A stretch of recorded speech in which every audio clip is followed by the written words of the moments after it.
নমস্কার, আমি সুব্রত শুকুল এসছি আইএমএসের তরফ থেকে। প্রথমেই আপনাদেরকে আমি অগ্রিম নববর্ষের প্রীতি শুভেচ্ছা জানাই। আশা করি ভালোই আছেন। আমি আজকে যে টপিকটা নিয়ে একটু আলোচনা করার জন্য এই ভিডিওটা বানাতে এলাম, সেটা হচ্ছে কিছু প্রশ্ন আমাদের ফ্লোর পেন্টের অ্যাড থেকে বা ফ্লোর পেন্টের বিজ্ঞাপন থেকে আসছে, ওটা একটু ক্লিয়ার করা দরকার। ফ্লোর পেন্ট ফ্লোরের জন্য, কিন্তু আপনি দেওয়ালে লাগাতে পারেন, সেটা অন্য প্রশ্ন, কিন্তু এটা বেসিক্যালি কিন্তু আমরা বানিয়েছি জাস্ট ফ্লোরের জন্য। এবং এই ফ্লোর পেন্টের কার্যকারিতা অনেকটাই কিন্তু নির্ভর করছে যে সাবস্ট্রেটটার উপরে আপনি লাগাচ্ছেন, অ্যাপ্লাই করছেন তার উপরে। অর্থাৎ আপনি যদি সিমেন্টেসিয়াস সারফেসের উপর লাগান, স্পেশালি যেটা আমরা রেকমেন্ড করি যে সিমেন্টেসিয়াস সারফেসের উপর লাগাবেন, তাহলে এর পারফরমেন্সটা ভালো পাবেন। এবং সেখানেও কিন্তু সিমেন্টেসিয়াস সারফেস যদি নতুন হয় তো ঠিক আছে একরকম, যদি পুরনো হয় সেখানে কিন্তু আপনাকে খুব ভালো করে তাকে ওয়াশ করতে হবে। ঘর মুছে দিলে কিন্তু হবে না, কেবল সাবান জল দিয়ে হোক বা যেভাবে হোক, যে তেল কালি কিছু থাকলে পরে সেটাকে ভালো করে ওয়াশ করতে হবে। এবং ওয়াশ করার পরে তাকে শুকোতে হবে, 2-3 বার জল দিয়ে ধোয়ার পরে শুকোতে হবে। শুকোনোর পর তারপর আপনি যে সাবস্ট্রেটটা পাবেন সেটার উপরে ফ্লোর পেন্টটা অ্যাপ্লিকেশন করতে পারবেন। এবং সেটা আমরা ফ্লোর পেন্টের ডাইরেকশন লেখা আছে যে ফার্স্ট কোটটা আপনি অল্প কিছু থিন করে ওটাকেই প্রাইম কোট হিসেবে লাগাবেন, পরে 2টো কোট লাগাবেন। কিন্তু এখানেও একটা কথা বলার আছে যে এই ইন্টারভ্যাল অফ দ্য কোট, এটা কিন্তু খুব ইম্পর্টেন্ট। অর্থাৎ ধরুন আপনি যখন বর্ষার দিনে লাগাচ্ছেন তখন একরকম, আপনি যখন শীতের দিনে লাগাচ্ছেন তখন একরকম। অর্থাৎ সাবস্ট্রেটটা যেমন সাবসিকুয়েন্ট কোট লাগানোর আগে আগেকার কোটটা দেখতে হবে যে সেটা ড্রাই হয়েছে কিনা, তাহলে কিন্তু আপনি পারফরমেন্সটা পাবেন না, যে কোম্পানি লাগাক না, আমাদের তো পাবেনই না। তারপরে এই টোটাল অ্যাপ্লিকেশনটা হয়ে যাওয়ার পরে আমরা কিন্তু রেকমেন্ড করি 72 ঘন্টা ওইটার উপরে কোনো প্রেশার দেবেন না, হাঁটবেন না। এটা নিয়ে আমাকে এক ভদ্রলোক ফোন করেছিলেন যে আমাদের তো সিঁড়িটা আমরা ভেবেছিলাম করব, কিন্তু ঘটনা হচ্ছে দোতলার তো যাওয়ার রাস্তা ওটাই। তো তাদেরকে আমি বললাম যে সেটা উপায় নেই, করবেন না, এখন আমাদেরও প্রোডাক্ট নিয়ে করবেন না। ছুটির সময় কোনো ছুটি ছাটায় বাইরে গেলে তখন ভাবতে পারেন, প্ল্যান করাবে, কিছু করতে পারেন। একজন ফোন করেছিল যে মোজাইকের উপর হবে কি না। না, আমরা কিন্তু ফ্লোর পেন্ট মোজাইকের ওপরে লাগানোর কথা বলছি না, মোজাইক ফ্লোরের ওপরে অ্যাডিশনটা ততটা আপনি পাবেন না যতটা আমরা দেখেছি এখন অন্তত বর্তমান পজিশনে যে ফ্লোর পেন্টটা যে অবস্থায় আছে।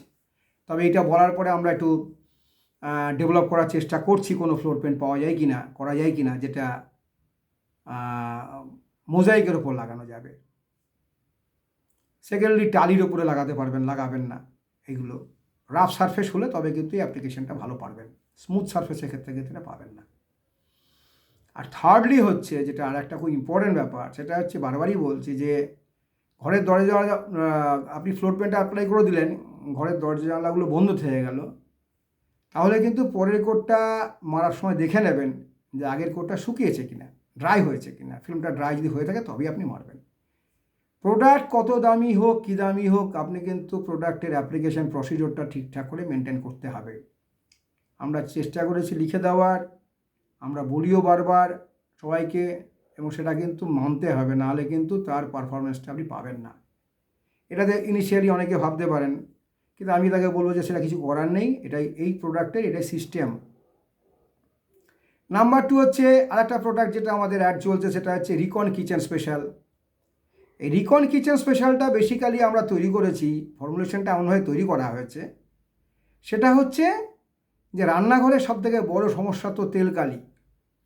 তো সেই জন্য আমরা চেষ্টা করেছি যাতে তেল কালিটা এই দেওয়ালের গায়ে মিনিমাম থাকে বা না থাকে। ওয়াশ তো করে নেবেনই, কিন্তু যদি ম্যাক্সিমামটাই দেওয়ালে স্টিক না করতে পারে, তাহলে আরেকটু অ্যাডভান্টেজ। সেই দিকে চিন্তা করেই ফর্মুলেশনটা করা। কেন এটা আমরা বারবার, আমি আগে অনেক ভিডিওতে বলেছি যে আমি বিভিন্ন ডিলার পয়েন্টে বা বিভিন্ন জায়গায় শুনেছি যে রান্নাঘরের রং নিয়ে বিভিন্ন জন বিভিন্ন রকম মন্তব্য করে। কেউ স্টিরিয়া লাগিয়ে দেবেন, কেউ সিনথেটিক লাগাবেন, কেউ অমুক লাগাবেন, কেউ তমুক লাগাবেন, কারণ কেউই জানেন না অ্যাকচুয়ালি ঠিক কোনটা লাগানো উচিত। তা আমরা এটা ভেবে এই প্রোডাক্টটা করেছি এবং সেটা আমরা ভালো রেসপন্সও পেয়েছি। প্রচুর লোক এই প্রোডাক্ট নিয়েও ফোন করেছে, বিক্রি করছে, কিনছে। ফ্লোর পেন্ট তো আমরা অ্যাকচুয়ালি যদিও লোকালের মধ্যে সেটা বলি সম্ভব হয়েছে, বাই হ্যান্ড আমরা কিছু ডেলিভারি করেছি দক্ষিণ 24 পরগনা, কলকাতা, যেখানে আমাদের ডিলার্স পয়েন্ট নেই, যেখানে আমরা এখনও ডিলার নেটওয়ার্ক তৈরি করতে পারিনি। আমরা অনেক জায়গায় করেছি, আবার বেশ কিছু জায়গাতে চেষ্টা করছি করার, কিন্তু তাহলেও যেগুলোতে নেই সেখানে আমরা কিন্তু বাই হ্যান্ড কিছু ডেলিভারি করেছি, বাধ্য হয়ে করেছি, ওনাদের আগ্রহে করতে হয়েছে আমাদেরকে। লোকালি কিছু সম্ভব হয়েছে হয়তো। তো যাই হোক, তো এই দুটো প্রোডাক্ট নিয়ে আমাদের কিছু বক্তব্য ছিল। আরও অনেক কিছু বলা যায়, কিন্তু সেটা তো আর ভিডিওতে এভাবে 10 মিনিট ধরে বলা সম্ভব নয়, বা আপনাদেরও ভালো লাগবে না শুনতে। থিনিং রেশিওটা একটা ফ্লোর পেন্টের ক্ষেত্রে খুব ইম্পর্ট্যান্ট, এটা মাথায় রাখবেন। কালার ওয়াইজ থিনিং রেশিওটা আলাদা হয়। অর্থাৎ ধরুন সুদিং সাফায়ারে যতটা জল দিয়ে থিন করবেন তার থেকে একটু বেশি জল টেরাকোটা লাগতে পারে, ওয়ালের উপর নির্ভর করছে। সিমিলারলি ডেজার্টগুলোর ক্ষেত্রেও তাই, কভারেজও ঠিক সেরকমই হয়, কালার ওয়াইজ কভারেজটা ভ্যারি করে। তো সেগুলো খেয়াল রেখে কিন্তু অ্যাপ্লিকেশানটা করবেন। কেন সব অ্যাপ্লিকেটার তো আর কোয়ালিফাইড নয়, সব অ্যাপ্লিকেটার খুব টেকনিক্যাল এক্সপার্টও নয়। তো যাই হোক, সেটা আমাদের ড্রব্যাক। তো এই দুটো জিনিস বলার জন্য এই ভিডিওটা করা। ভালো থাকুন, আশা করি আবার দেখা হবে। নমস্কার।